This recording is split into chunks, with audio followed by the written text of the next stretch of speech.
ಇಂದೇ ಡೌನ್ಲೋಡ್ ಮಾಡಿ ಮತ್ತು ನಿಮ್ಮ ನೆಚ್ಚಿನ ಶೋಗಳನ್ನು ಆನಂದಿಸಿ.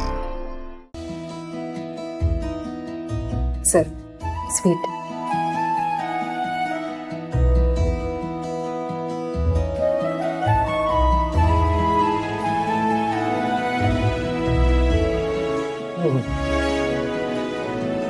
ಜಾನಕಿ ಅವರೇ, ನಿಮ್ಮ ಕೈ ಅಡುಗೆ ನನಗೆ ಅಮೃತ ಅಂತ ಅನ್ಸುತ್ತೆ.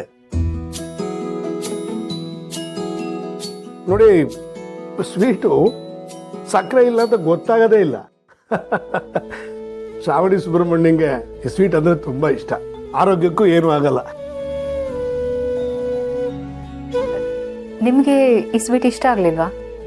ಹೇಳದ್ನಲ್ಲ, ಅಮೃತ ಅಂತ. ಅಮೃತ ಏನು ಪಂಚಾಮೃತ, ನನಗೆ ಪಂಚಪ್ರಾಣ. ಆಹಾ, ಅಣ್ಣನ ಬಾಯಿಂದ ಎಂತೆಂಥ ಮಾತುಗಳು. ಒಂದನ ಇನ್ನೊಂದು ಸ್ವಲ್ಪ ಸ್ವೀಟ್ ಹಾಕಣ್ಣಂಗೆ.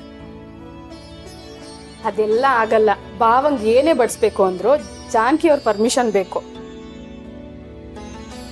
ಅವ್ರ ಪರ್ಮಿಷನ್ ಇಲ್ದೆ ಬಾವಂಗೆ ಉಪ್ಪು, ಹುಳಿ, ಸಕ್ಕರೆ ಏನು ಸಿಗಲ್ಲ.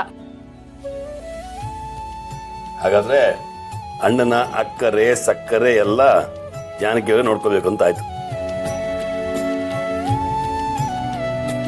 ಜಾನಕಿಯವರೇ, ವಿತ್ ಯುವರ್ ಪರ್ಮಿಷನ್ ಅಣ್ಣಂಗೆ ಇನ್ನೊಂದು ಸ್ವಲ್ಪ ಸ್ವೀಟ್ ಹಾಕ್ಬೋದಾ? ಬೇಡ ಬೇಡ, ಸಿಹಿ ಆಗ್ಲಿ ಖಾರ ಆಗ್ಲಿ ಎಲ್ಲ ಲಿಮಿಟ್ ಅಲ್ಲೇ ಇರಬೇಕು. ಮಿತಿ ಅನ್ನೋದು ಜೀವನದಲ್ಲೂ ಅಳವಡಿಸ್ಕೊಂಡ್ರೆ ಒಳ್ಳೆಯದು. ನಂಬಿಕೆಗೆ ಮಾತ್ರ ಮಿತಿ ಇರಲೇಬೇಕು. ಮಿತಿ ಇದ್ದರೆ ಹೃದಯಕ್ಕೆ, ಜೀವನಕ್ಕೆ, ಮನಸ್ಸಿಗೆ ಎಲ್ಲದಕ್ಕೂ ಒಳ್ಳೆಯದು.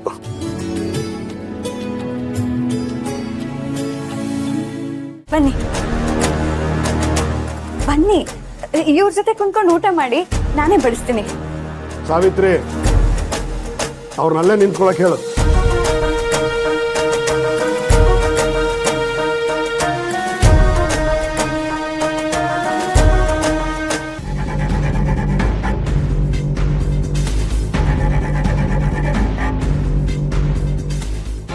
ಇರು, ನನ್ಗಿನ್ನೂ ನನ್ನ ಮೇಲೆ ಮಾತಾಡ್ಬೇಡ.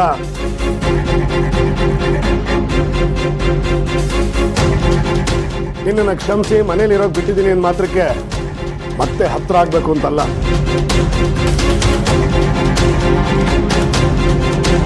ಅವ ಅದು ಹಾಗಲ್ಲ. ನೀನ್ ಬಾಯಿ ಮುಚ್ಕೊಂಡಿರೋ.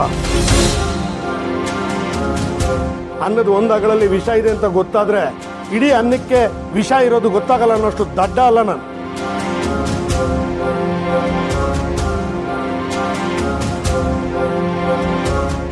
ನೀವು ಆಡಿರೋ ಮಾತುಗಳು, ತೋರಿಸಿರೋ ಪ್ರೀತಿ, ಎಲ್ಲದ್ರ ಬಗ್ಗೆ ಮತ್ತೊಮ್ಮೆ ಯೋಚನೆ ಮಾಡಬೇಕು.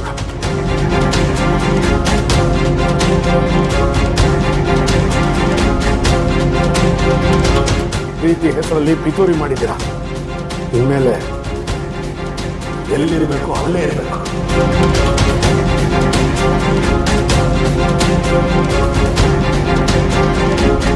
ಸಾವಿತ್ರಿ, ಇನ್ನು ಮುಂದೆ ಇವ್ರು ನನ್ನ ಕಣ್ಣೆದ್ರಿಗೆ ಬರಬಾರ್ದು.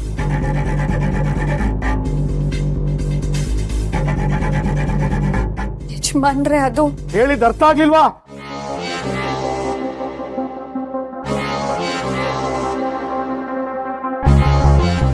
ಅರ್ಥ ಆಯ್ತು ಯಜಮಾನ್ರೆ. ಬನ್ನಿ.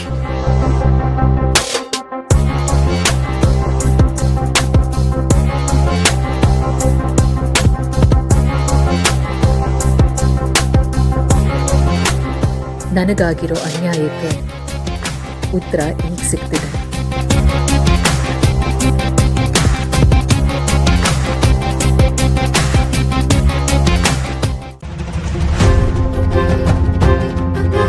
ನನ್ನ ತಮ್ಮನ ವಿರುದ್ಧನೇ ನಾನು ಪಿತೂರಿ ಮಾಡ್ಬಿಟ್ಟೆ.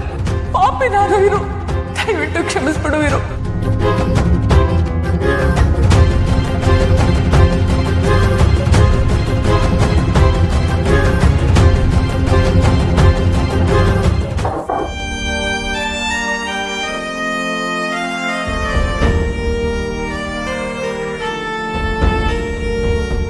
ಯಾಕೆ ಸರ್ ಇನ್ನೂ ಬೇಜಾರಲ್ಲಿದ್ದೀರಾ? ನಾವು ಕೆಲವ್ರನ್ನ ತುಂಬ ನಂಬಿರ್ತೇವೆ. ನಾವು ನಂಬಿದವರೇ ನಮಗೆ ಮೋಸ ಮಾಡಿದ್ರೆ ನಂಬಿಕೆ ಅನ್ನೋದೇ ಸತ್ತೋಗುತ್ತೆ. ಮನಸ್ಸಿಗೆ ತುಂಬಾ ಕಷ್ಟ ಆಗ್ತಾ ಇದೆ. ನಿಜ ಸರ್, ನನಗೆ ಅರ್ಥ ಆಗತ್ತೆ. ಯಾರಾದರೂ ನಮಗೆ ನಂಬಿಕೆ ದ್ರೋಹ ಮಾಡಿದ್ರೆ ನಮಗೆ ಅದನ್ನು ಸಹಿಸ್ಕೊಳ್ಳೋದಕ್ಕಾಗಲ್ಲ. ಆದರೆ ಒಂದೊಂದು ಸಾರಿ ನಮಗೆ ನಂಬಿಕೆ ದ್ರೋಹನೇ ಆಗಿರಲ್ಲ ಸರ್. ಸುಳ್ಳುಗಳನ್ನೇ ಸತ್ಯ ಅಂತ ನಾವು ನಂಬ್ಕೊಂಡು ಬಿಟ್ಟಿರ್ತೀವಿ.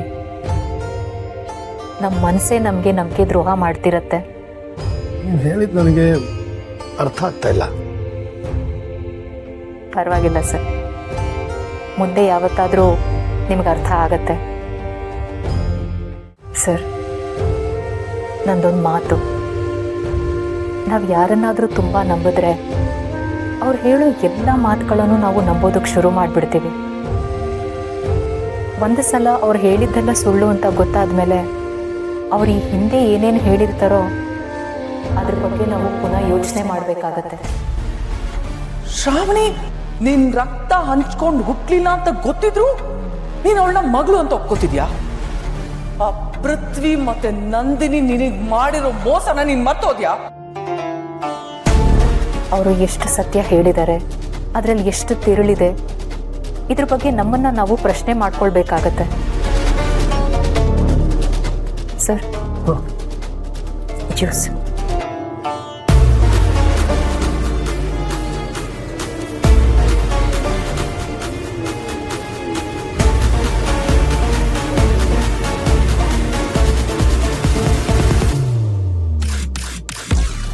ಅಕ್ಕ